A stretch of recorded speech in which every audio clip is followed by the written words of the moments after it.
noite, pessoal. Boa noite, Marli, Irene, Denilson, Manuel. Boa noite. Desculpem, hoje me atrasei. Boa noite. Boa noite, professora Neuza. Boa noite. Boa noite. Aí fiquei preocupada. Não, olha, hoje nós tivemos uma reunião e a reunião terminou há 5 minutos. Ah, tá. Tá bom. Ai, deixa eu-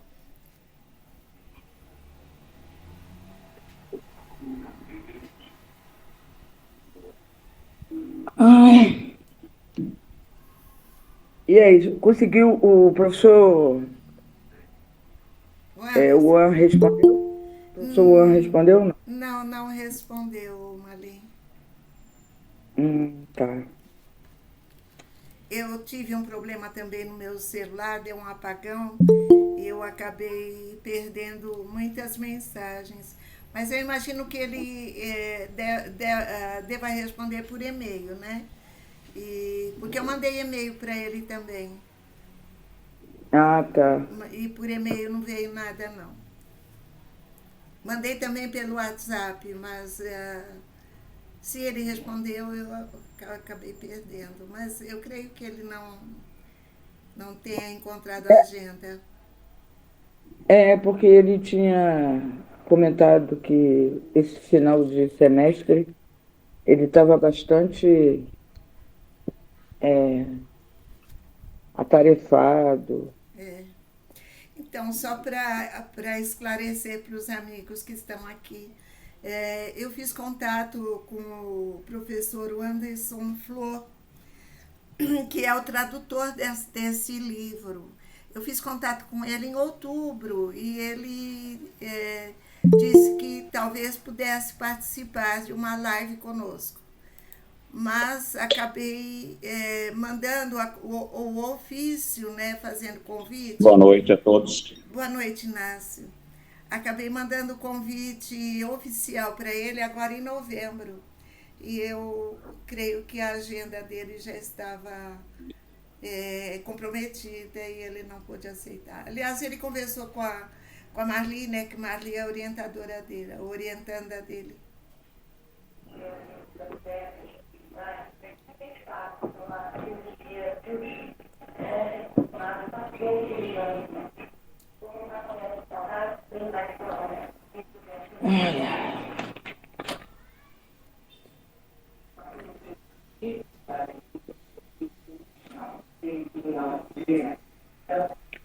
Bom, tô pronta aqui. Vamos esperar mais 5 minutinhos, né? Para entrar mais pessoas. Ah, tá bom. Ainda tô me recuperando da gripe ainda. Menina, não foi fácil, né? Não foi. Não foi. Não foi mesmo. Até sábado eu ainda estava com bastante constipação, muita secreção, expelindo ainda com muita coriza até sábado. Sim. Mas eu tô bem debilitada, assim, sabe? Eu tô bem frágilzinha. Ainda tô. Bom, eu já tô em casa, né? Já tô aqui no Rio, já tô na minha casa e aproveitei para ficar de repouso mesmo, né? Cuidado Tinha que com, ficar. cuidado com a saúde em casa é bem mais fácil, né? É verdade, é verdade.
Eu vou publicar o link da reunião no núcleo, porque eu creio que tem pessoas que não receberam.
Oi, boa noite, Jodelice.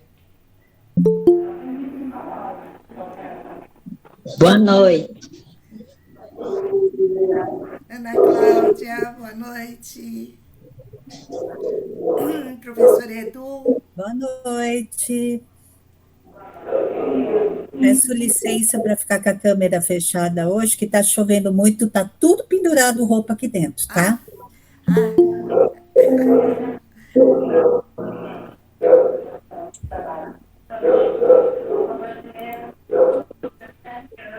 Denilson, bem-vindo, boa noite.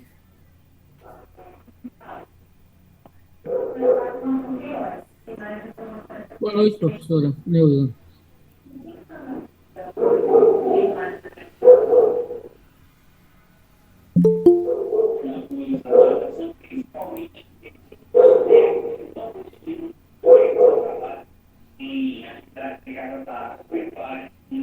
Ivanete, boa noite, bem-vinda. Paula, bem-vinda.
Laísa, boa noite, bem-vinda. Boa noite. Obrigada.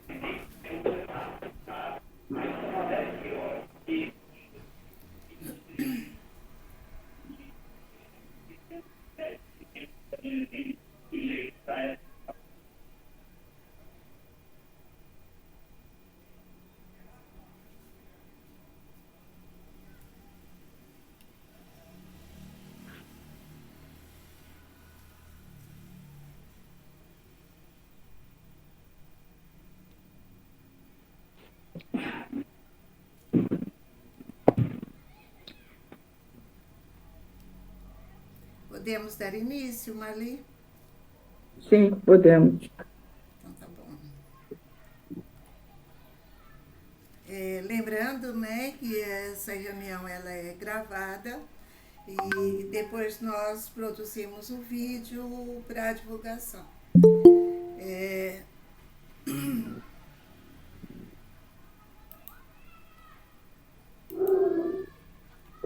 Aldo, boa noite. Wanderson, boa noite, bem-vindos. Boa noite a todos e todas. Boa noite.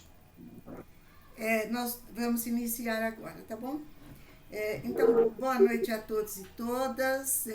Nós estamos iniciando agora a nossa 7ª reunião de estudos do livro A Invenção das Mulheres, Construindo um Sentido Africano para os Discursos Ocidentais de Gênero, da Ioronke Oyumi. Hoje nós vamos ter a exposição da professora Marli, a quem eu peço depois que faça a sua devida apresentação, tá bom? Ela vai fazer a apresentação, então, a exposição da parte 5 do livro. Nas divisões deste livro, esta é a última parte, né? Depois nós temos o pós-fácil, né? Que também é um texto bastante importante, que mereceria também uma outra apresentação, mas nós, na próxima semana, já estaremos perto das festas de fim de ano, já na semana do Natal, então nós voltaremos em janeiro, tá bom? E vamos tentar fazer o fechamento do livro, então, em janeiro, daí, se conseguirmos, né, com um convidado muito especial. Eu já quero passar a palavra, então, para a Marli, pedindo a ela, novamente, que faça a sua apresentação e depois a exposição. Tá bom? Obrigado, Marli. Obrigado a todas, todos e todes presentes hoje e que tenhamos uma boa discussão. Obrigado a todos. Marli? Boa noite a todas, a todos e todes, né? Inicialmente, eu quero me desculpar por não ter podido participar no dia 8, né? Como estava previsto, porque eu fiquei acometida de uma forte gripe que ainda estou me recuperando, né? E eu vou me apresentar, né? Tá aqui, eu vou aproveitar aqui a apresentação que eu fiz lá no ENIC, no terceiro ENIC. Bom, eu sou iniciada há 54 anos pela oralidade na cultura de matrizes africana dos povos do tronco linguístico iorubá e venho desenvolvendo estudos e pesquisas sobre esses povos. Sou militante do movimento negro unificado desde 1980, sou graduada em Serviço Social pela Universidade Federal Fluminense, em 1981. Sou especializada em saúde do trabalhador e em planejamento e gestão de políticas públicas. Assistente social no Colégio Pedro II e representante do Núcleo de Estudos Afro-Brasileiros, NEABI, CP2, e membro do GT de Negras e Negros do Sindiscop, que é o Sindicato dos Servidores do Colégio Pedro II. Na academia, eu sou subcoordenadora do projeto de extensão da UFRJ desde 2018, chamado Rodas de Filosofia e Transculturalismo. Sou integrante do Núcleo de Investigação de Filosofias Ancestrais, do Laboratório CIA, do IFIX da UFRJ. Mestra em Filosofia pelo PPGF, né, o Programa de Pós-Graduação em filosofia no IFIX, na UFRJ, com o trabalho intitulado Pluriversalidade na Filosofia, Narrativas de Axé como Saber Filosófico em 2022, e atualmente eu sou doutoranda desse mesmo programa e estou fazendo a minha pesquisa de, de doutorado na Bahia, né? Estou cumprindo afastamento para estudos do Colégio Pedro II desde abril desse ano, e onde eu estou fazendo a minha pesquisa de doutorado na Bahia, que eu estou pesquisando os candomblés para buscar essa continuidade aí da minha dissertação de mestrado, né? O candomblé enquanto um modo de vida, né? Uma filosofia de vida na perspectiva dos povos do tronco linguístico iorubá, né? Então, eu havia preparado o pós-fácil, né? Eu havia preparado o pós-fácil. E aí, quando a professora Nilton também me passou o capítulo 5, então eu fiz uma síntese dos dois, né? E vou tentar trazer essa discussão, né? E, assim, essa discussão, esse debate da professora, da filósofa Ioronquê, eu vou tentar fazer a reflexão com a minha experiência, né, de vida, e com a minha experiência prática e acadêmica nessa perspectiva aí, né, da pesquisa, né, que eu estou fazendo. Bom,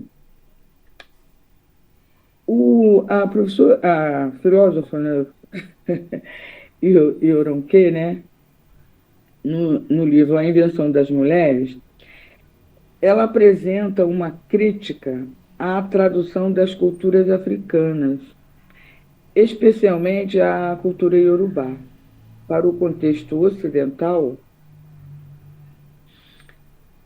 dizendo que ela argumenta que essa tradução é um processo que envolve a imposição de categorias e conceitos ocidentais sobre as culturas africanas, levando a uma distorção da realidade e a perda da especificidade cultural. Quando eu me voltei, né, para refletir, né, as narrativas de Axé como saber filosófico, eu faço, né, essa incursão por conta, eu não sei se eu já falei isso aqui em outras oportunidades, mas eu tenho que me reportar também a essa questão. Eu fui criada numa família de mulheres, né? Minha bisavó, minhas avós, minha mãe, né? Minhas tias, né? E a minha bisavó, ela tinha, né? Ela era líder de um terreiro de candomblé, e onde nós morávamos. Eu nasci num sítio, né, no subúrbio do Rio de Janeiro, lá no bairro de Anchieta, que na época era uma área rural, hoje já não é mais. E a gente nós vivíamos ali, né? Depois, posteriormente, eu vim entender que eu havia nascido num quilombo, né, por conta do modo de vida e das relações, né, que a gente estabelecia cotidianamente ali, e os valores, né, que eu também fui educada e criada, né, por essas pessoas. E minha mãe, minha bisavó, minhas avós, elas não foram alfabetizadas na escola formal. Elas não eram alfabetizadas. Mas elas tinham, né? A minha mãe ainda está viva, está com 100 anos. Minha mãe, né? E essas mulheres, elas tinham uma sabedoria, elas têm uma sabedoria, né? Muito interessante, muito assim, pungente, que criou a gente, né? E, e eu fui, né? Vivi com essa minha bisavó durante os meus primeiros 15 anos de vida.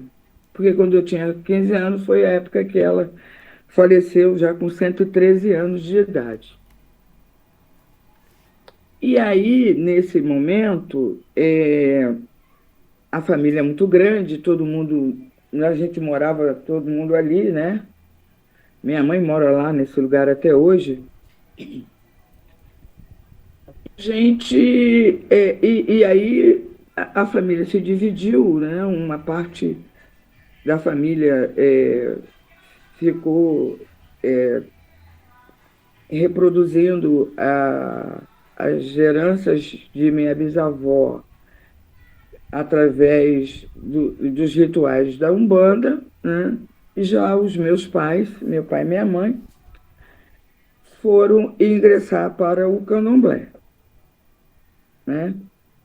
Porque nós tínhamos uma vizinha, né, que era do Engenho Velho, da Casa Branca do Engenho Velho, naquela época, e que dialogava muito com a minha mãe, porque minha mãe era lavadeira, né, de roupa, e lavava as roupas para essa família. E elas conversavam, dialogavam muito. Minha avó também ficou doente por uns 2 anos de cama e tal, e minha mãe começou a se aproximar dessa pessoa, né? E quando minha avó faleceu, minha bisavó, né? Porque eu fui criado por ela, aí vovó, vovó, vovó, então eu assimilei essa questão que a minha bisavó é minha avó. Então eu sempre faço essa confusão e eu tenho que explicar, né? E aí, com a passagem, né, da minha bisavó, né, para o outro plano, meus pais foram para o Candomblé. E aí eu comecei a perceber, né, o quão era diferente alguns valores, algumas situações pelas quais eu fui criada, né? E aí, quando a Yorunke fala aqui, né, da distorção da realidade e a perda da especificidade cultural, é disso que eu quero exemplificar, que eu quero compartilhar. Aqui na diáspora brasileira, né, todos nós fomos educados e fomos forjados. O doutor Edio Silva diz que nós aqui no Brasil, né, fomos compulsoriamente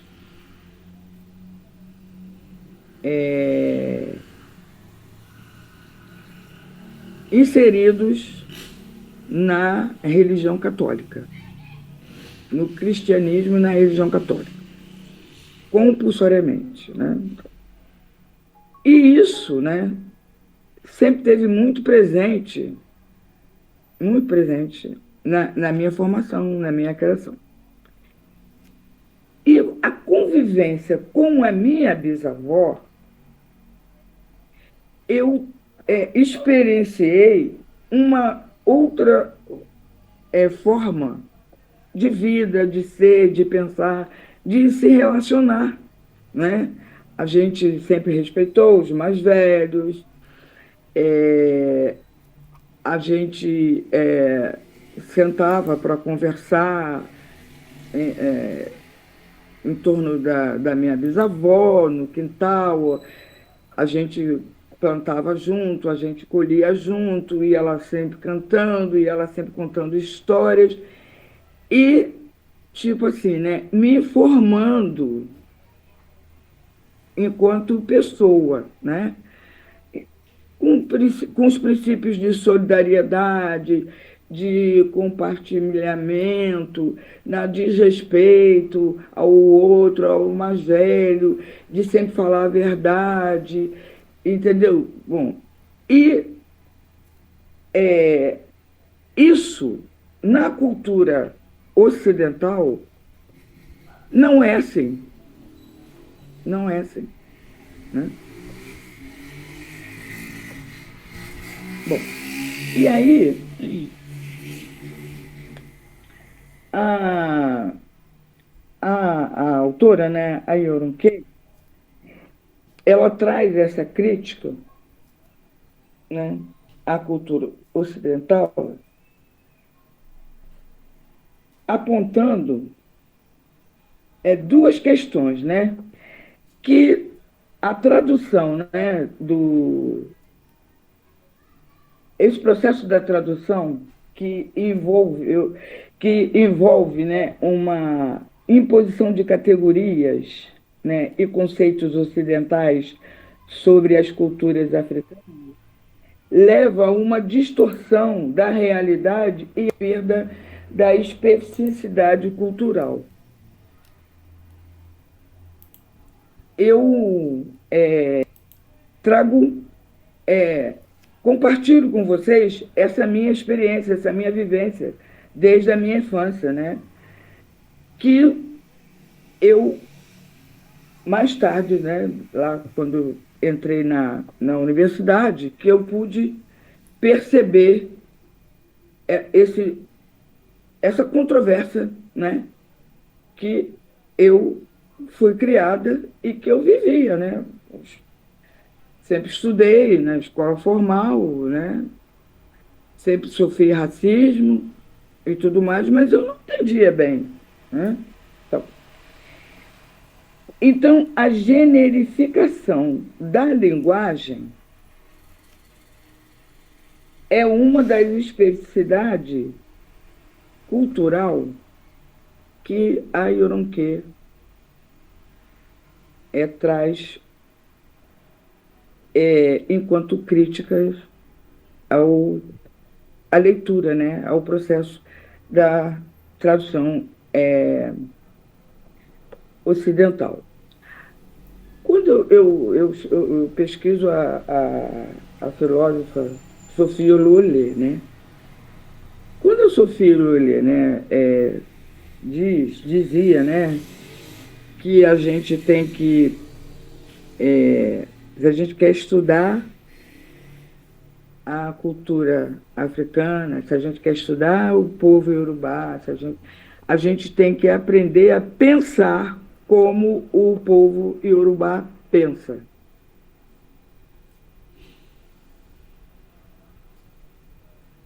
E esse é o exercício que eu venho fazendo, né? E dentro do candomblé,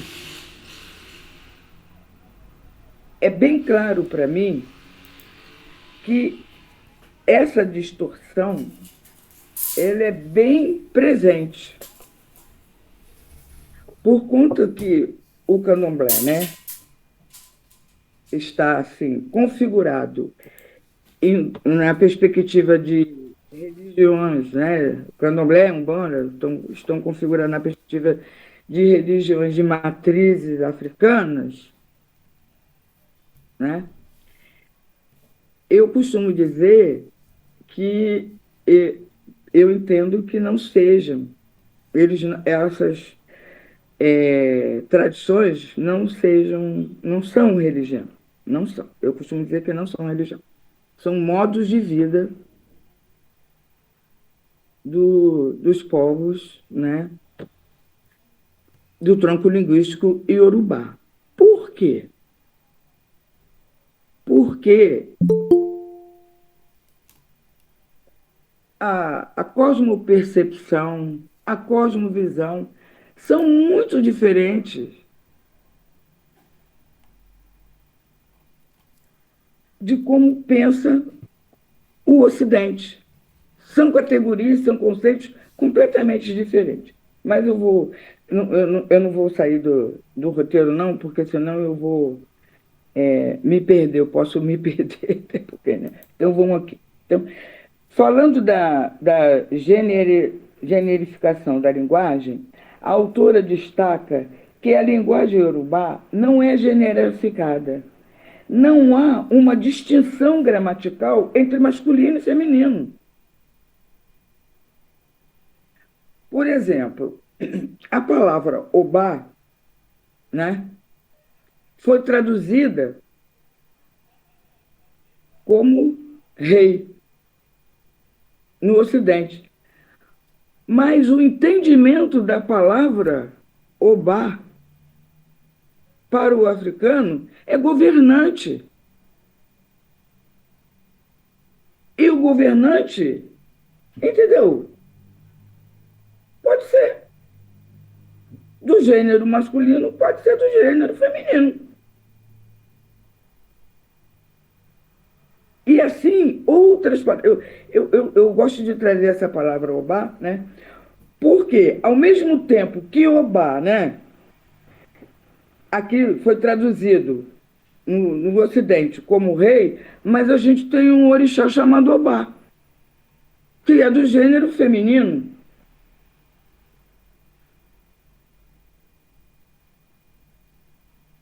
Entende?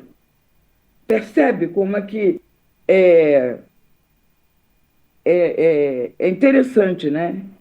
Essa crítica, né, que ela faz. No entanto, a tradução para o português e outras línguas ocidentais impõe uma generificação da linguagem, criando uma distinção artificial entre o masculino e o feminino. Isso leva a uma perda da complexidade e da riqueza da linguagem iorubá, que é baseada em categorias diferentes, como a senioridade e a linhagem.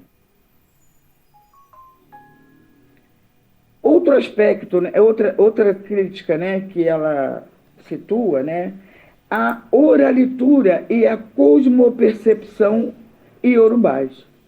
Ela argumenta que a oralitura iorubá é baseada em uma cosmopercepção diferente da ocidental, que valoriza a experiência e a prática em detrimento da escrita e da teoria.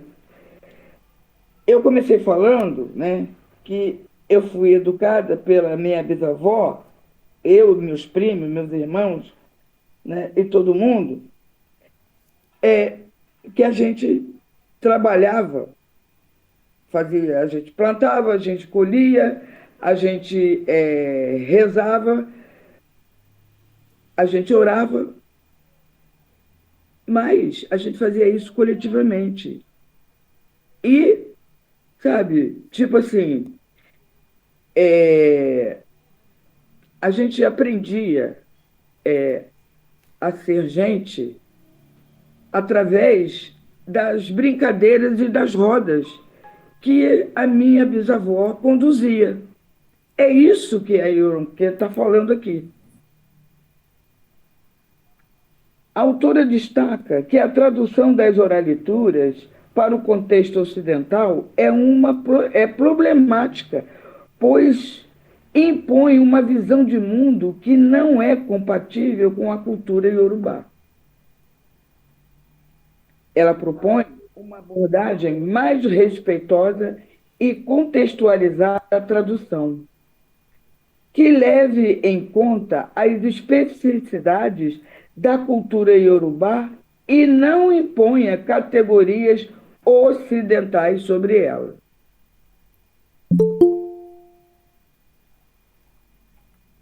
Então, a tradução das culturas africanas, especialmente a iorubá, para o contexto ocidental, é um processo complexo que envolve a imposição de categorias e conceitos ocidentais, a generificação da linguagem e a imposição de uma cosmopercepção ocidental podem levar a uma distorção da realidade e à perda da especificidade cultural. É importante abordar a tradução de forma mais respeitosa e contextualizada, levando em conta as especificidades da cultura iorubá e não impondo categorias ocidentais sobre ela.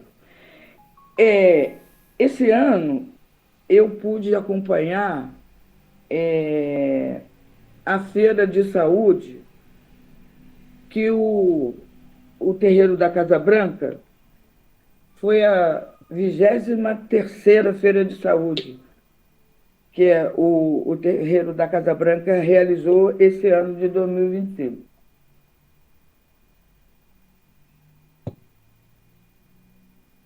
E essa feira de saúde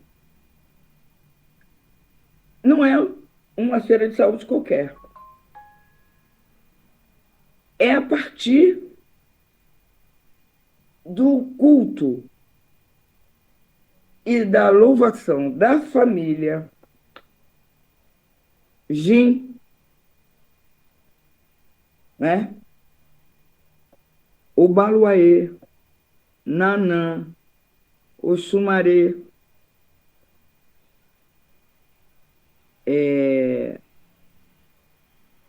o San,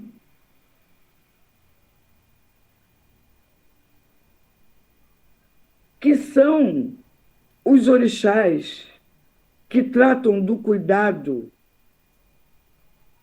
da pessoa, do cuidado do ser, do cuidado da natureza.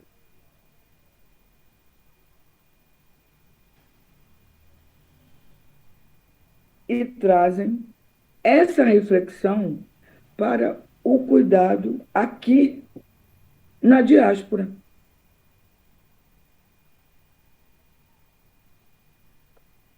Por exemplo, aqui, ó,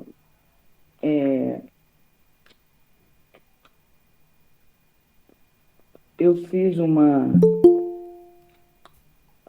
palestra lá no terceiro ENIC, no dia 27, sobre bem viver, né? E aí, e eu trouxe aqui exemplos de práticas de cuidado e resistência entre os povos e comunidades de terreiro, tá? Então, as práticas de cuidado com a saúde, comunidades de terreiros desenvolvem práticas de cuidado com a saúde, como a utilização de ervas medicinais, rituais de cura e terapias tradicionais. Cuidados com a alimentação. Comunidades de terreiro promovem a soberania alimentar, cultivando alimentos saudáveis e tradicionais e compartilhando refeições comunitárias. Cuidado com a espiritualidade. Comunidades de terreiros oferecem espaços de oração, rituais e celebrações para promover a conexão com o sagrado e o bem-estar espiritual. Então, esta feira de saúde que eu pude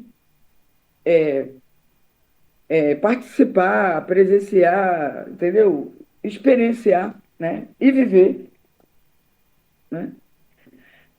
Lá no terreiro da Casa Branca, né? Porque eu também, quando eu sempre frequentei, sempre fui a Salvador, como passear e tal, não sei o que, então, porque a minha linhagem é da Casa Branca, eu sou da Casa Branca também. Então, eu também já conheço a Equedicinha, né? E eu já tinha proximidade com ela, porque ela já veio várias vezes aqui ao Rio de Janeiro, né? Na casa da Ianitinha e tudo mais. A gente sempre estávamos lá para celebrar algumas situações, né, da nossa espiritualidade. E aí, quando eu vou para Salvador para fazer a pesquisa, é óbvio que eu fui primeiro lá na casa da minha linhagem. Então, me aproximei da Equedzinha mais uma vez, e aí eu comecei a participar e a presenciar dessa construção da feira de saúde da Casa Branca. E aí, mais uma vez, eu percebo, né, que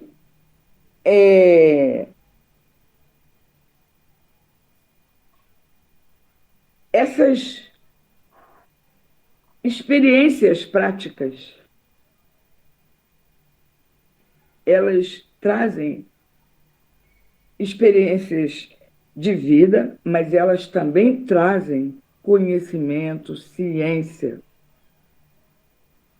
cultura e saberes.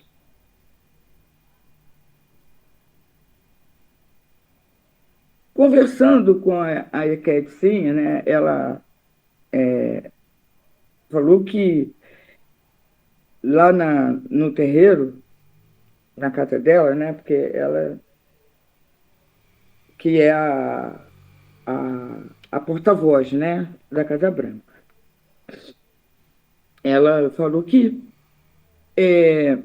os homens de lá da Casa Branca, eles respeitam as mulheres, eles tratam as mulheres muito bem, com muito carinho, com muito respeito. E ai deles, se não o fizerem, porque vão se ver, né? E aí, né, eu falei, pois é, né? Interessante isso. E a gente hoje tem aí, né? Eu estava vendo aí a televisão do tarde, aquele livro que saiu aí sobre a pesquisa da Quest, né? Que 40% dos domicílios brasileiros são chefiados por mulheres. Mas também a taxa, o índice de feminicídio são enormes.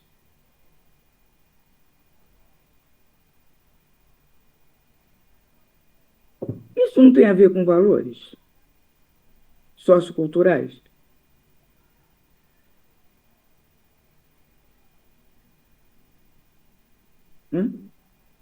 Porque os valores socioculturais do Ocidente é o quê?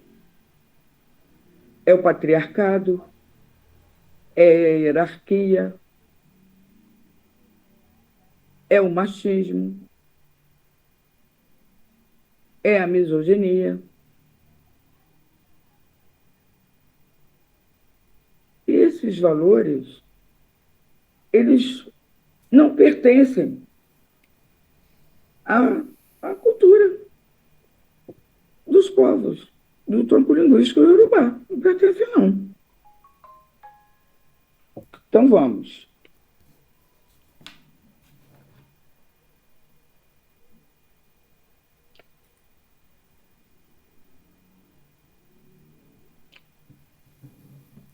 É importante abordar, né,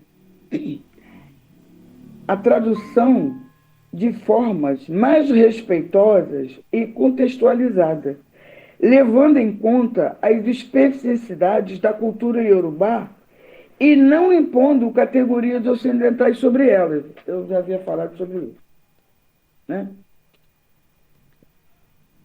Então, a obra da Yoronke, é fundamental para entender a importância da tradição cultural e a necessidade de respeitar as especificidades das culturas africanas. É disso que ela trata.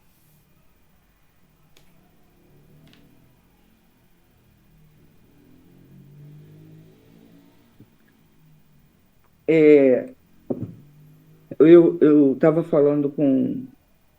Ontem eu estava conversando aqui com meu marido, aí eu falei para ele, porque o meu casamento é interracial, né? Eu falei para ele, eu demorei um tempo para eu aceitar, né, e assumir publicamente o meu relacionamento com você. Falei para ele. Eu falei, é. Por quê?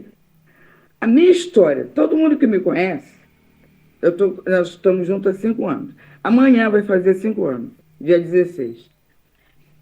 Aí eu falei, todo mundo que me conhece sabe, né, quem sou eu, né? Sou uma mulher negra, empoderada, de luta, né? Como é que eu vou apresentar publicamente, de repente, assim, o meu companheiro branco e árabe? Falei para ele, eu precisei, né? Aí eu falei, pois é, porque os primeiros povos que colonizaram o continente africano foram os árabes.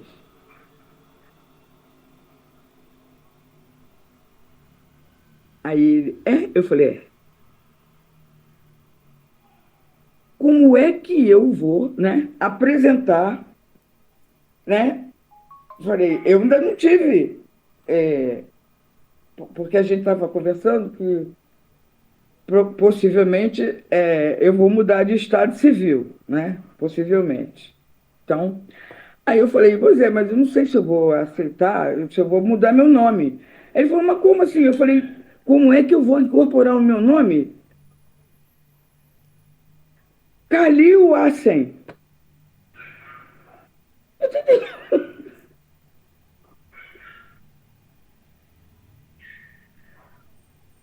Porque eu tenho que te respeitar, você tem que me respeitar, mas para muita gente isso vai transparecer que eu poderei estar me deixando colonizar por um muçulmano.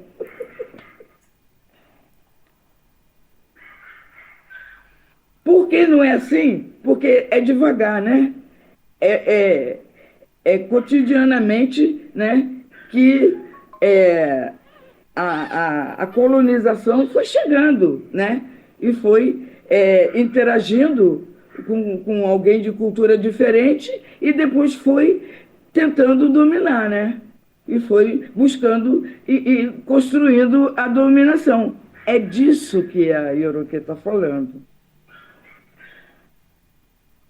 Tá? Bom, e aí, né?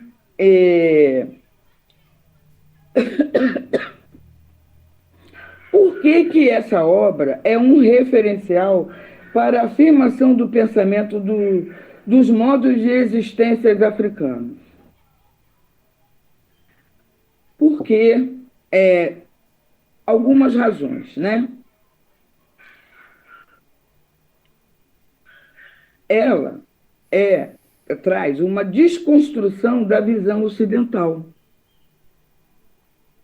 Ironquê desafia a visão ocidental de gênero e sua aplicação universal, mostrando como essas categorias são culturalmente específicas e não podem ser aplicadas de forma homogênea a todas as culturas. Outro aspecto. A perspectiva africana, ela traz uma perspectiva africana. A obra oferece uma perspectiva africana sobre a organização social e a relação de gênero, destacando a importância de considerar as especificidades culturais e históricas das sociedades africanas. Também traz uma crítica ao colonialismo, critica a imposição de categorias ocidentais sobre as sociedades africanas, mostrando como isso pode levar à distorção e à marginalização das experiências e conhecimentos africanos.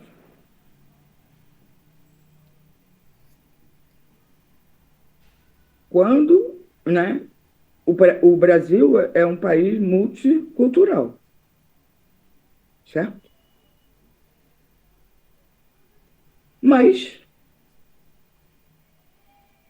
por ele ser um país multicultural, as categorias, né, e os conceitos, né, é o homem que manda, né?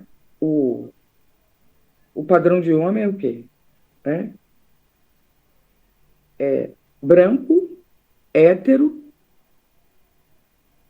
né?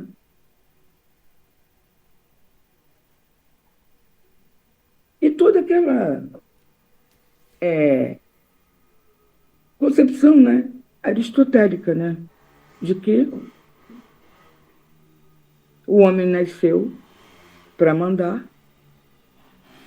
e as mulheres, os bárbaros, os negros e as crianças para obedecer.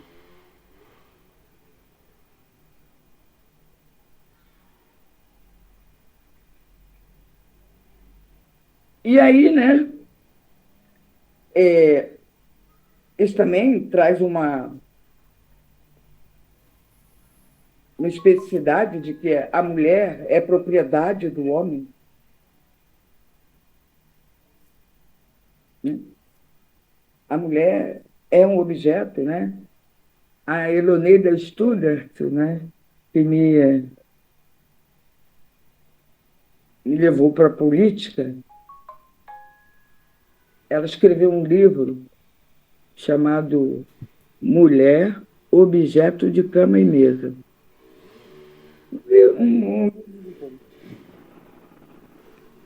E ela, lá naquela época, na década de 60,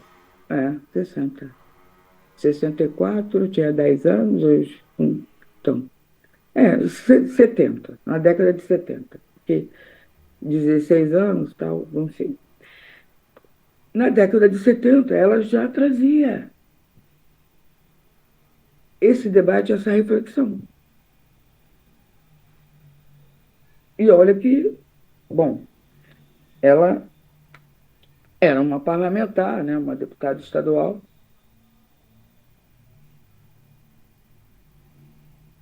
Essa questão, né, do colonialismo. Ela já trabalhava isso, ela já colocava lá. E essa distorção, essa marginalização das experiências e dos conhecimentos africanos, né, o Muniz Sodré, ele chama isso de... Ele dá um termo para isso. Quando a gente se perde, né? Perde a conexão dos nossos valores. Eu esqueci qual é o termo que ele dá. Eu estou me lembrando do termo que ele está propondo, que a gente tem que fazer uma reontologização. A gente tem que se reontolizar. A gente tem que voltar e buscar as nossas tradições sapieciais, as nossas origens, para poder se reconectar, né, com a nossa história e o nosso passado. Porque todo o processo de escravização que o negro sofreu foi um processo muito brutal, né? E visceral, porque as pessoas foram obrigadas a mudar de nome. Marli, mais 2 minutos para você ir concluindo, por favor. Tá bom. Pois é. Então, a africanidade, né, é uma obra de afirmação da importância de valorizar e respeitar as culturas e conhecimentos africanos, em vez de vê-los como inferiores ou primitivos. Essas características tornam essa obra da Yoronke uma referência fundamental para a afirmação do pensamento e dos modos de existência africanos, contribuindo para a descolonização do conhecimento e a valorização das epistemologias africanas. Certo?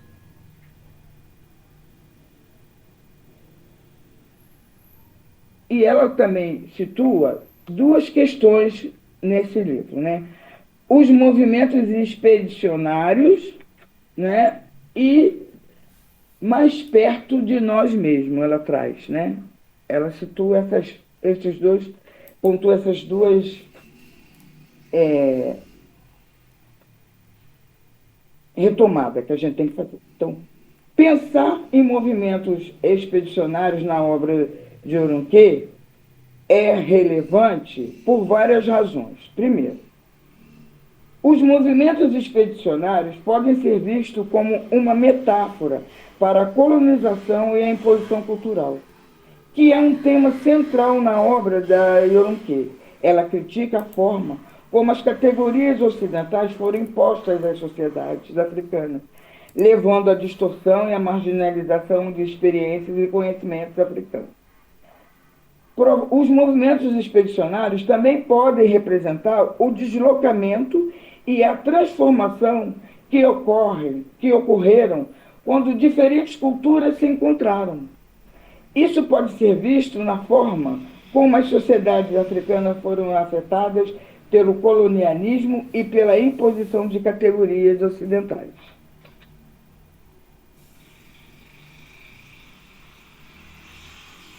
Ao mesmo tempo, os movimentos expedicionários podem ser vistos como uma metáfora para a resistência e agência das sociedades africanas em face da colonização e da imposição cultural.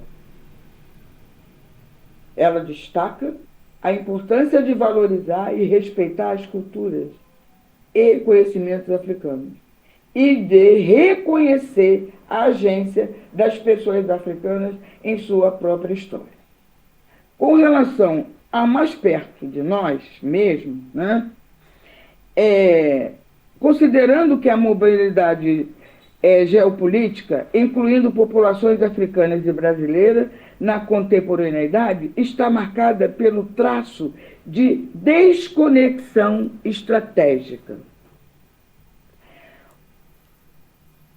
E ela aponta algumas possíveis interpretações, né, dessa desconexão estratégica.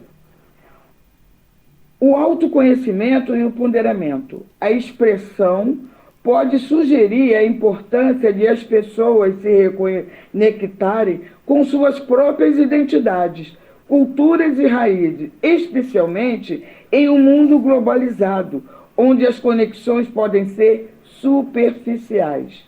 Isso pode ser particularmente relevante para as populações africanas e brasileiras, que enfrentam desafios de desconexão estratégica. Reconexão com a própria história e cultura. A expressão também pode implicar a necessidade de as pessoas se reconectarem com sua própria história e cultura, em vez de se deixar levar pelas influências externas. Isso pode ser uma forma de resistência à desconexão estratégica e de afirmação da própria identidade. E a importância da comunidade e da solidariedade. O início da minha construção, da minha fala, que foi a convivência com a minha bisavó. Mais perto de nós mesmos, pode também sugerir a importância de fortalecer os laços comunitários e de solidariedade entre as pessoas que compartilham experiências e desafios semelhantes. Isso pode ser especialmente importante em contextos de mobilidade geopolítica e desconexão estratégica. Nesse sentido, a expressão pode ser vista como um chamado à ação para que as pessoas se reconectem com suas próprias identidades, culturas e comunidades e trabalhem juntas para superar os desafios impostos pela desconexão estratégica. Agora a palavra está com vocês.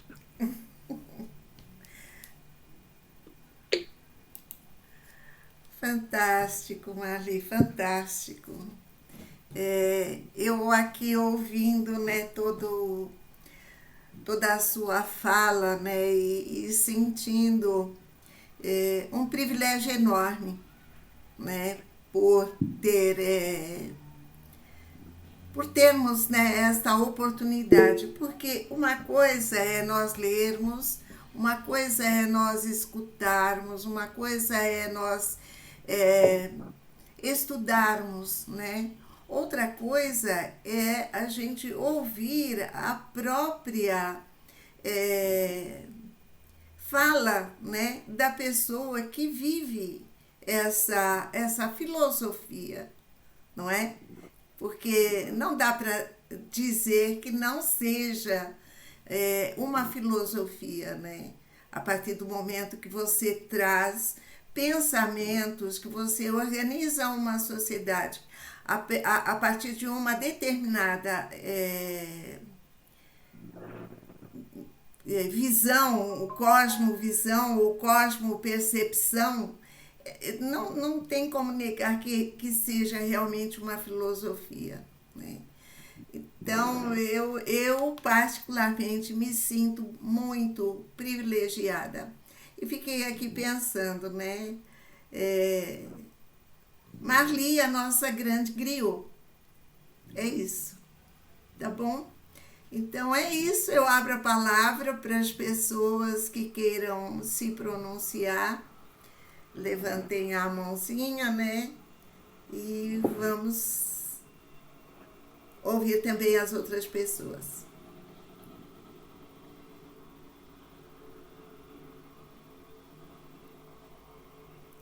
Quem inicia?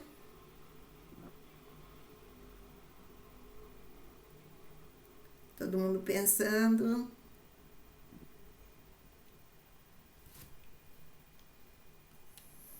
Silvana está se manifestando aqui pelo chat. Irene, Marli, maravilhosa. Elis, parabéns pela brilhante aula. Silvana, parabéns, Marli, muito bom te ouvir. Aldo levantou a mão, vamos começar pelo Aldo, então. Bom, primeiro dizer da forma agradável que a Marli expõe, né? Ela vai colocando a autora e com a sua própria vivência, enfim, trazendo, né, fazendo uma relação com o cotidiano, fazendo uma relação com a vida pessoal, com a vida familiar. Isso traz uma tranquilidade, uma segurança teórica fantástica. Então, estou me inscrevendo só para desejar parabéns, viu? Ainda bem que nós temos essas figuras fantásticas aqui que trazem esse conhecimento que, quando começou esse livro, eu não tinha a menor noção, porque eu não conhecia a autora, né? Então, esse grupo aqui, pan-africanista, está sendo extremamente importante, porque está sendo uma oportunidade com pessoas da própria cultura, né? Yorubá que tem toda uma experiência, uma tradição, a partir da família, a partir de toda uma linhagem, como na linguagem que você traz.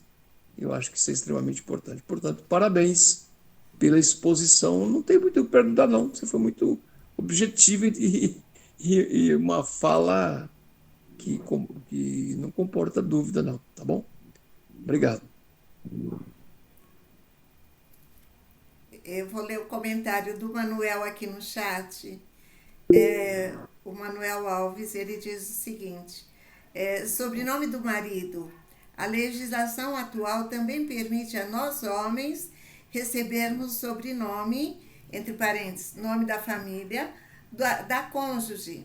Vale registrar que a legislação anterior também previa a possibilidade da Ana fêmea receber ou não o sobrenome do Ana macho. Tá bom?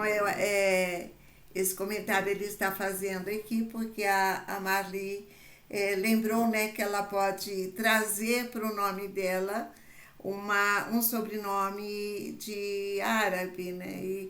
E o que isso significa para ela, né? Com toda essa ancestralidade, com toda essa história, né, que ela tem, o que significa para ela juntar o nome dela a um sobrenome árabe. Então é isso. Silvana Siqueira, por favor. Olá, boa noite a todos. Eu abri aqui também, não tem nenhuma pergunta, nenhuma dúvida, na verdade, para dizer o quão feliz eu estou em rever esse rostinho de Marli, que há muitos anos eu não via. Nos encontrávamos de vez em quando em algumas andanças por bairro de Noel, Vila Isabel. Não sei se você vai lembrar, Marli, de mim. Assistente social também sou. Então, assim, é um prazer imenso te ouvir a potência que você já era, né? Eu acho que a cada dia só vai ficando cada vez mais por conta das vivências. Concordo com o que o colega anterior falou, no que se refere a juntar a teoria com prática, né? Serviço social faz isso, mas também de trazer a vivência dentro de uma teoria, isso é maravilhoso, né? Trazendo aí escrevivência de Conceição Evaristo, você fez isso maravilhosamente bem. Parabéns. Beijo no seu coração e sinta o meu abraço. Obrigada, Silvana. Ana Cláudia. Oi, Marli. Oi, Neuza. Estão me ouvindo bem? Sim. Hoje vocês não vão me ver, porque estou com o varal esticado no meio do meu escritório aqui, então não vai dar para abrir câmera cheia de roupa, tá, gente? Mas, Marli, coisas de casa, né, gente? Muito agradecida por a tua fala, né? E ela me tira do lugar. Isso é muito bom, isso é muito bom. Porque por mais que eu leia, que eu aprenda, que eu busque compreender, eu nunca vou ter um compreendimento, vou compreender completamente, porque eu não tenho a vivência, né? As minhas experiências são diferentes, né? Mas, como educadora, eu fico pensando de que forma eu posso estar contribuindo com as crianças, levando para eles um conhecimento mais amplo de mundo, né? Esses dias eu estava conversando com um grupo eu falo crianças, mas já são jovens, sabe? Dos 11 aos 14 anos ali, e eles estavam me contando das vivências, das experiências deles, e as meninas falando como é difícil para elas a experiência dentro do espaço que elas vivem, porque elas são consideradas propriedade, né? Elas não conseguem se colocar como sujeitos mesmo de direito, né? Elas precisam sempre da autorização ou da validação de um homem, seja ele pai, seja ele amigo da mesma idade ou até um irmão mais novo. Sempre esse homem, ele tem que validar a irmã, né? Porque senão elas são cobradas. E aí eles estavam me contando que teve toda uma situação de violência, né?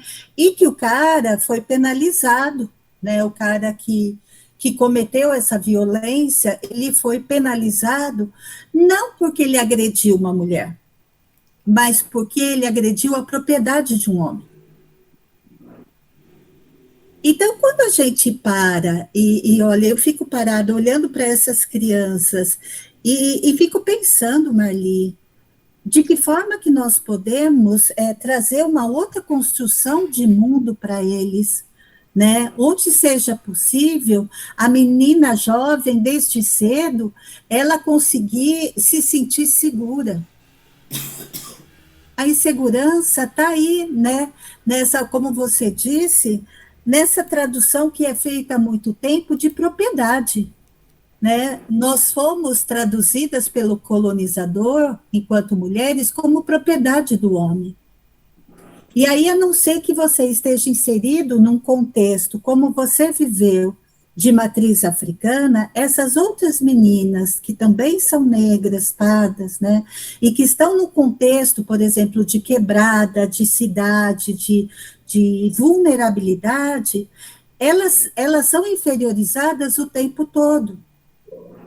Eu não sei, Marli, eu fico muito incomodada lendo o Oironque e pensando de que forma que isso pode se tornar potencializador de vida, sabe? E aí eu vou colocar só uma colocaçãozinha, que eu tive uma encrenca com os homens do coletivo, porque eles compreendem a criança como aquela que só tem que receber, ela não tem nada para oferecer. Então, quando eu falava para eles, não, nós estamos fazendo rodas de filosofia com as crianças, né? Nós trazemos saberes e eles também trazem, e o diálogo acontece nessa roda o tempo todo. Ninguém é maior que ninguém. O que ele me disse, falou, não, na religião de matriz africana que nós seguimos, sempre são os mais velhos que falam e os mais novos que obedecem. Eu falei, eu acho que eu estou lendo livros errados. Eu tô ouvindo pessoas erradas, eu estou aprendendo com pessoas erradas, porque não é isso que eu tenho entendido, é esse diálogo, essa fluidez, tá? O mais velho, ele tem um conhecimento de mundo maior, mas ele não vai impor, né, Marli, o conhecimento, ou vai? Então, eu quero agradecer, né, as palavras, né, os afetos, né? Eu entendo como afetos carinhosos, né? Que estou recebendo, né? Silvana, eu vou ficar aqui em Vila Isabel, no Rio, até março, porque a faculdade está de férias, eu vou ficar por aqui, né? Moro aqui, você falou em Vila Isabel, tal, a gente se encontra. Eu moro aqui, estou sempre ali perto do. Estou sempre no genérico. Certo? E passeio, né? De manhã e à noite aqui, todos os dias com o meu cachorro lindo, chamado Ayotimboé. Né? Meu filho caçula. Né? Então, lá no Colégio Pedro II, que é meu campo, né, de trabalho, eu converso com os meus colegas de trabalho, fazendo reflexões a partir dessa minha postura e visão, trazendo sempre os valores socioculturais dos povos, né? Da minha experiência de vida, né? Que foram perdidos E aí eu falo, mas vamos parar aqui, vamos ver aqui. Peraí, mas ó, a situação é essa. Mas essa leitura não é a única. Ela pode ter outra leitura. E vamos pensar em outra possibilidade de leitura dessa situação específica que está acontecendo. Outra possibilidade de leitura vai nos remeter à construção de algumas alternativas para que a gente possa resolver aquela questão. E isso tem que estar diretamente vinculado com a experiência do outro. Como é que o outro está se vendo, está se colocando nessa situação. E aí a gente vai repensando, né, e desarmando esse engessamento, né, cultural imposto, né, e reproduzido, imposto e assegurado pela escola, né? Pela escola. Na minha dissertação de mestrado, terceiro capítulo,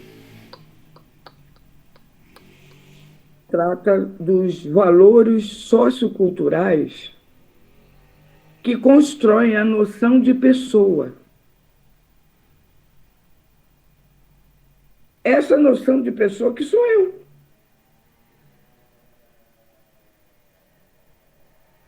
Eu busquei esses valores socioculturais lendo o Fábio Leite, A Questão Ancestral. E ao ler o Fábio Leite, eu me identifiquei, falei, não, mas isso, a minha bisavó fazia comigo. A minha bisavó fazia, e educava a gente assim. Eu encontrei isso no livro do Fábio Leite, A Questão Ancestral.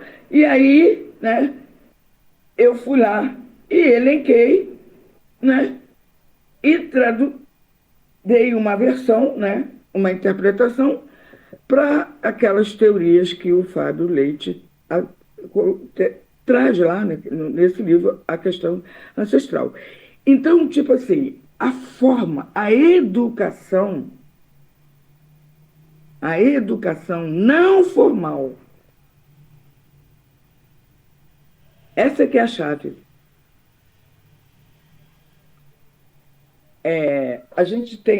Nós negros, né, tem algumas citações que a gente traz assim como bordões, né? A gente fala que é preciso uma comunidade inteira para educar uma criança. Mas é verdade. Não é um bordão, é verdade. Porque a gente, quando eu fui criança, eu fui educada pelas minhas tias, pelas minhas avós, pela minha bisavó. Entendeu?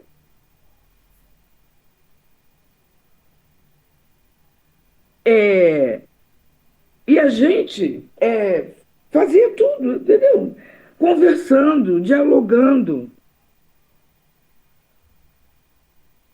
E é isso que eu faço hoje. Foi assim que eu eduquei meu filho. Meu filho tem 37 anos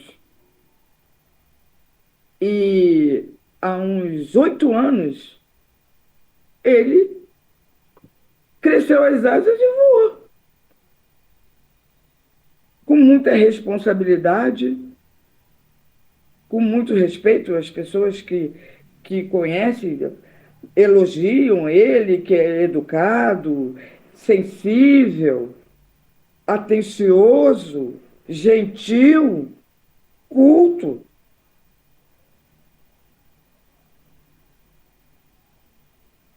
E é isso né? Esses valores eu converso e eu falo com os alunos no colégio. Eu trabalho especificamente com adolescentes. Eu escolhi trabalhar no Fundamental 2.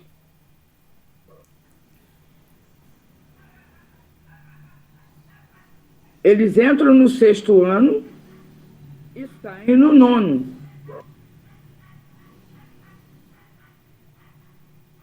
Porque quando eu fiz a pesquisa sobre o jubilamento, a Alessandra Pio e outras pessoas, né, fomos analisar o jubilamento no Colégio Pedro II. E o jubilamento acontecia no 7º ano. E o jubilamento acontecia no 7º ano e era, entendeu? Só para os negros. Eram os negros que eram jubilados. Então eu falei, não, então eu vou ficar aqui, eu vou ficar no Ensino Fundamental 2, porque eu vou acompanhar essas crianças e compartilhar com elas que elas podem ser amanhã uma Marli Azevedo. Agora não é mais Marli Azevedo, agora eu sou Yamarli. Eu acrescentei o meu nome civil, né, à minha identidade cultural. Tem isso também, né? Eu assino, já tem uns 2 anos que eu assino, e a Marli Ogum Medirê.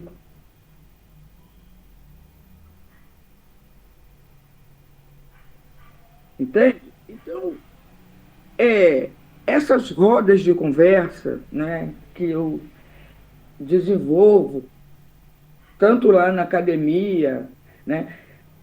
Na academia, eu faço esse trabalho de resgate, né, dos conceitos e dos valores e tudo mais, mas na prática eu vou para a escola.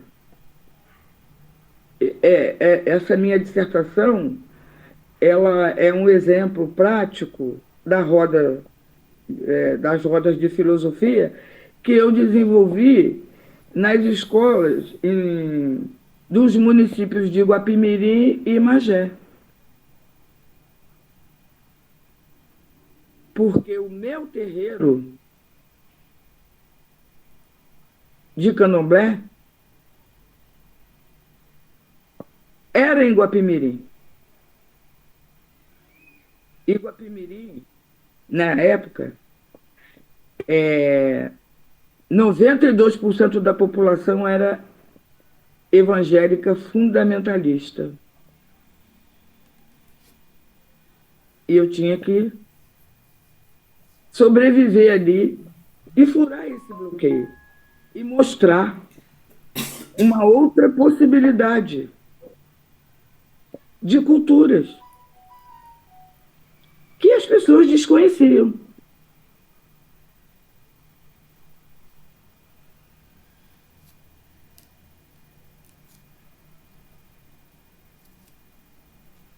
E as rodas de conversa que nós fazíamos lá,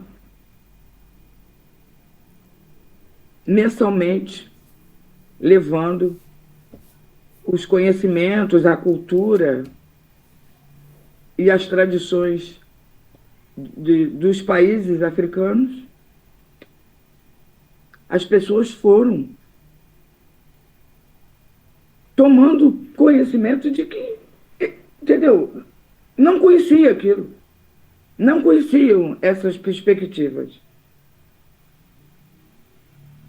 E é elas mesmas que frequentavam lá, nas rodas de conversa, nas rodas de filosofia, levaram para as escolas e me convidaram para ir nas escolas. E a gente brincava com as crianças. Brincando. Tem um projeto que nós fizemos, uma atividade, que a gente até ganhou prêmio. brincando com as culturas africanas.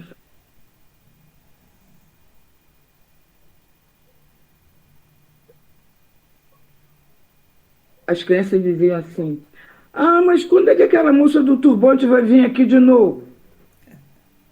Para conversar com a gente, para brincar com a gente.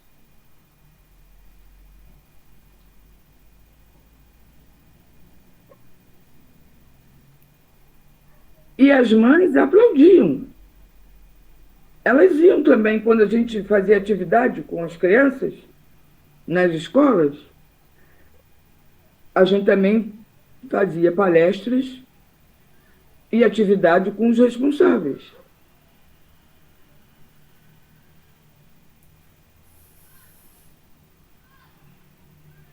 Hoje, a perspectiva que eu estou trabalhando, mais assim, presente... Oi? Hoje, a perspectiva mais presente que eu estou trabalhando é sobre o letramento racial. Né? Porque eu já apresentei, né? Durante o mestrado, eu apresentei os outros modos de ser, pensar e viver existente, né? Na vida. Como a gente é multicultural, então a gente tem que conhecer. Por que, né, a religião judaica pode fazer os eventos, pode ocupar as praças, a religião católica pode fazer e a gente não pode? Né? Lá em Salvador, os evangélicos, lá em Salvador tem o dique do Tororó.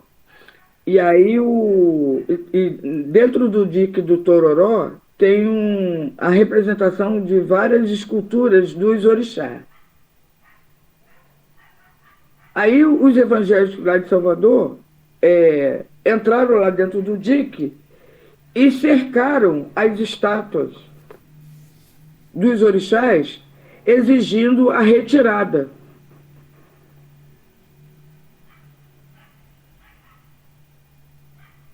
Fizeram um requerimento para o prefeito e fizeram esse ato político. As religiões de matriz africana, os candomblés de Salvador, se reorganizaram e não cercaram as estátuas, não. Deram um abraço no dique do Tororó. Aí o prefeito falou: como é que eu vou? Como é que eu vou proibir? Como é que eu vou retirar?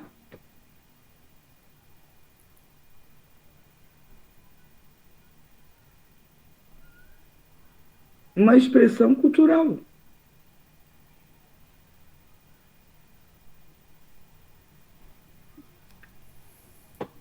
No Colégio Pedro II tem...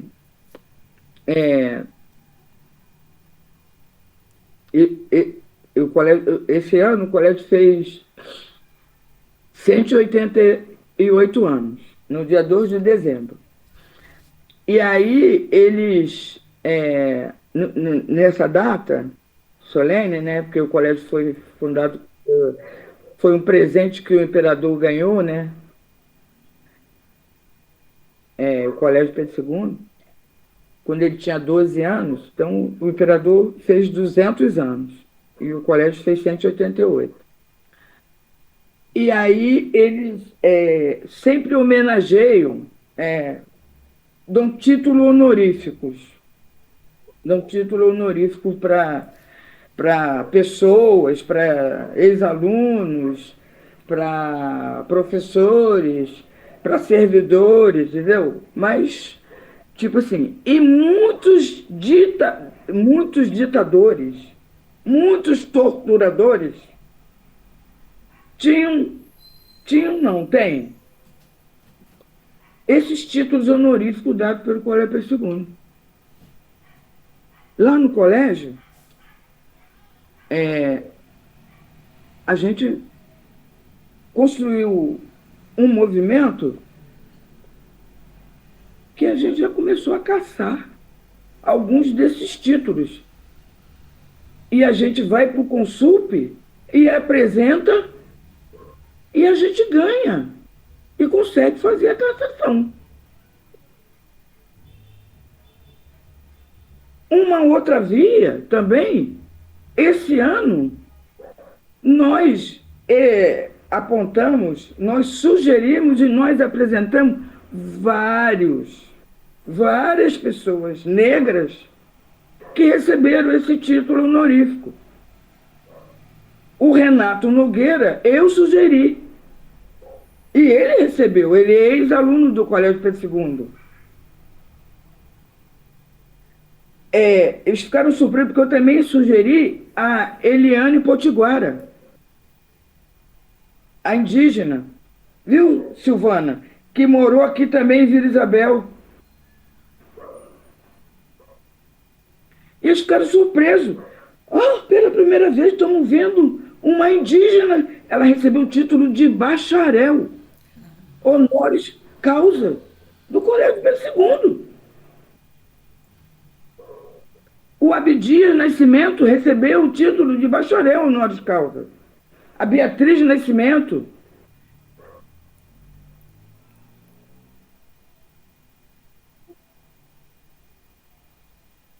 A gente tem que trazer essa agenda.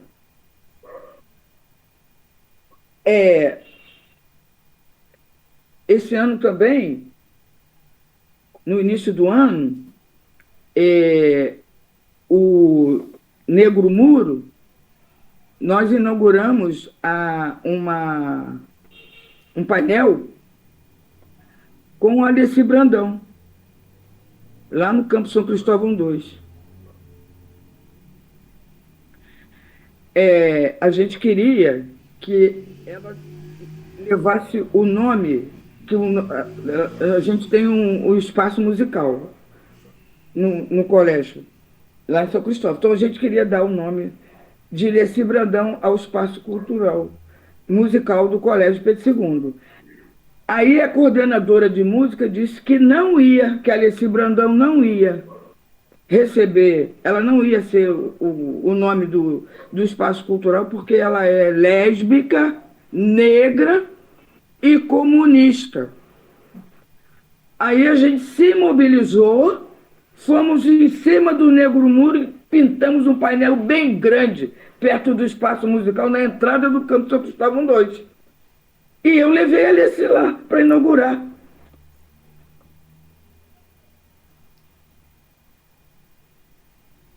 São essas ações, são esses movimentos de desconstrução dessa colonialidade. Porque a escola, o Colégio Pedro II é um colégio público, é sustentado pelo dinheiro dos impostos de todos nós. Ele não pode ser um espaço somente para a branquitude, não pode.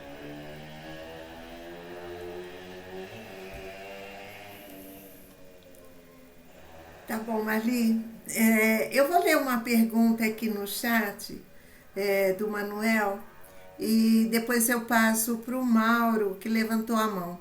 Na fala do Mauro, a gente encerra as inscrições, tá bom? Depois eu passo, devolvo para a Marli para o encerramento. Então, eu vou ler aqui a pergunta do Manuel no chat. Há necessidade de todo um quilombo para educar uma criança. Seria também necessidade de todo um quilombo e meio para o letramento étnico-racial de adultos, adultas, negros e negras? Ele faz essa pergunta. E aqui no chat também, Marli, o pessoal está pedindo para você colocar a sua tese, né, de mestrado, que o pessoal gostaria de ler. Se você puder colocar lá no grupo, tá bom? Disponibilizar para que o pessoal leia. Mauro, então, a palavra é com ele. Mauro?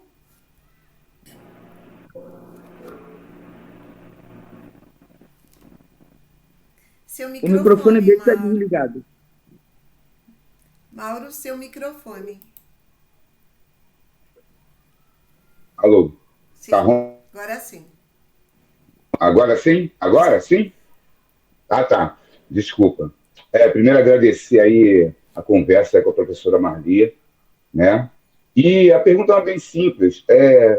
Quais assim, seriam os principais desafios que a professora vê para implementar nas escolas a Lei 10.639? Porque eu vejo com os colegas aí, pais também, que há uma barreira muito grande ainda nas escolas Brasil afora aí para expressão, né, da cultura negra. Né? Que a professora aí pode dizer que seriam os principais desafios que a gente tem hoje para enfrentar e fazer essa lei valer? É isso. Obrigada, Mauro. Então, eu vou aproveitar para também responder a pergunta do chat, Tá. né? Se é preciso 1,5 km, né? Para Para o educar, né? letramento étnico-racial de adultos e adultas, negros e Então, negras. o desafio é esse. A gente tem que investir no letramento. Por quê?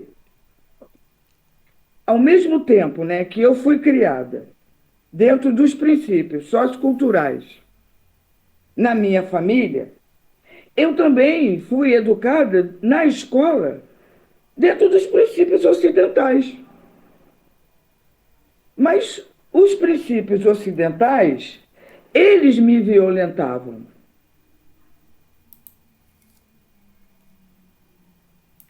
E,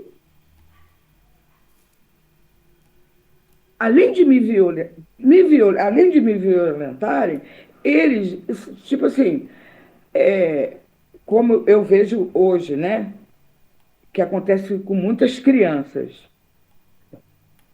quando eles sofrem racismo. É um ataque à subjetividade. A pessoa fica perdida, adoece. Mas, né, eu, assim, né, sempre fui uma pessoa, né, que tive a liberdade de questionar, de me posicionar, de discordar, mas com argumentos, com respeito. E ouvir e buscar a troca, o entendimento, o diálogo. E o que falta para que a gente possa implementar melhor as leis, a lei, né? 11.645, porque também a gente tem que dar conta dos, dos valores dos povos originários, porque eles que são os donos da terra aqui. Esse país foi invadido. Esse país não foi descoberto. Esse país foi invadido. Lá em Salvador tem um bairro chamado Rio Vermelho.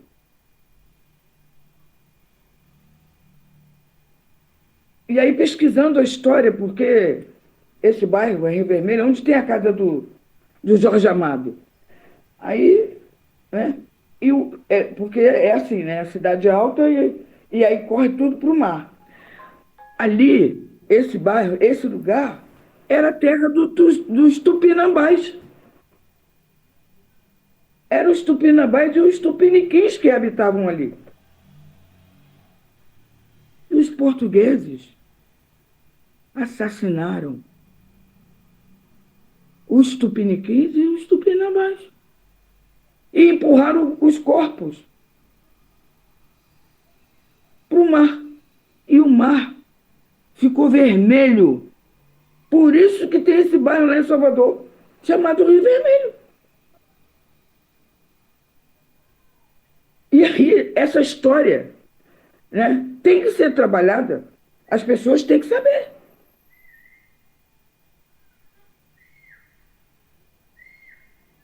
As verdades têm que aparecer. O letramento racial, o letramento étnico-racial,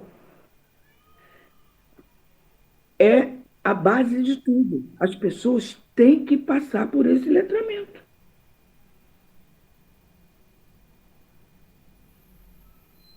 Para poder respeitar o outro.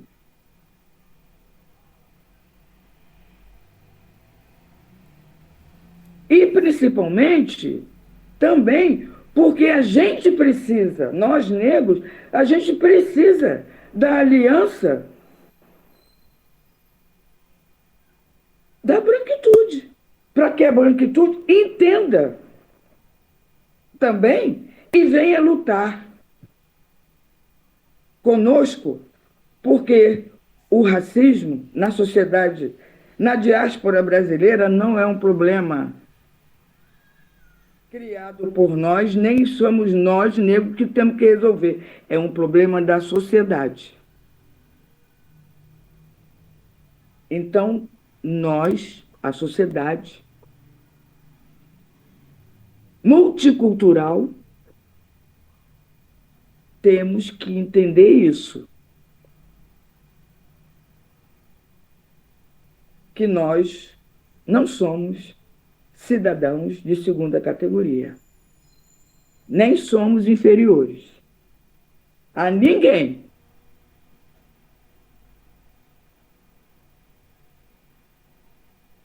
E que, principalmente, temos que lutar por reparação. Reparação histórica.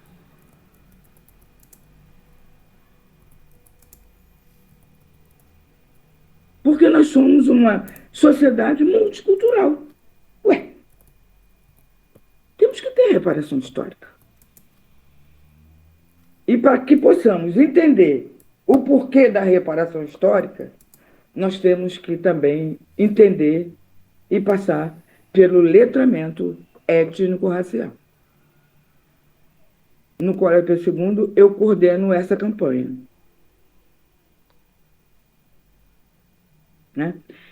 E estou aí à disposição, disponível para contribuir, trocar ideias, né? Interagir, aonde for, como o Milton Nascimento fala, né? Todo artista tem que ir aonde o povo está. Exatamente, Marli. Pessoal, eu não tenho essa habilidade, mas eu gostaria, quem puder, abrir as câmeras e também, quem puder, tirar uma foto nossa. Eu estou vendo aqui, para mim aparece um painel aqui muito grande, muita gente aqui. Quem puder, por favor, tirar uma foto para a gente registrar lá no grupo. Opa! Olha que beleza! Pronto! Que bom! Pronto? Tiraram foto? Obrigado! Pessoal, essa é a última reunião de estudo desse livro. Como eu disse no início, né, a parte 5 do livro. Nós vamos fazer ainda uma outra reunião de encerramento, uma avaliação geral do estudo desse livro, que foi muito rico, né? Muito rico mesmo. Mas vamos descansar 2 semanas, as próximas 2 segunda-feiras. A gente não vai ter atividade nas segundas-feiras, né, aqui. E voltamos em janeiro, tá bom? E em janeiro também a gente já volta com uma outra proposta de estudo, tá bom? Quero agradecer a todos, todas e todes que estiveram aqui conosco, que estão sempre conosco, e lembrar, né, da importância desse estudo. Eu acho que a fala da Marli hoje trouxe para nós a importância que é para a história, a cultura, a filosofia africana, né? Para o nosso conhecimento, para o nosso enriquecimento. E através desse nosso enriquecimento, podemos levar para as escolas, para os grupos que nós fazemos partes, porque imagino que aqui nem todos são professores, mas atuam em algum segmento, né? Mas levarmos o que nós aprendemos aqui, né? E ampliar a fala da Marli, a fala de tantos outros que vieram, que participaram desse estudo, desse livro e dos livros anteriores também. Tá bom? Então, muito obrigada a todos e todas. A gente vai encerrando por aqui hoje. E quem não conseguiu assinar a lista, pode ficar tranquilo que eu anoto a presença lá através do chat. Tá bom? E da lista que o próprio MIST fornece. Tá bom? Obrigado, gente. E vamos conversando lá no grupo, tá bom? Todas as sugestões serão bem-vindas. Tchau, gente. Tchau, boa noite a todos. Tchau, Tchau, boa noite a todos. Boa noite a Boa todos. noite, boa noite. Tchau.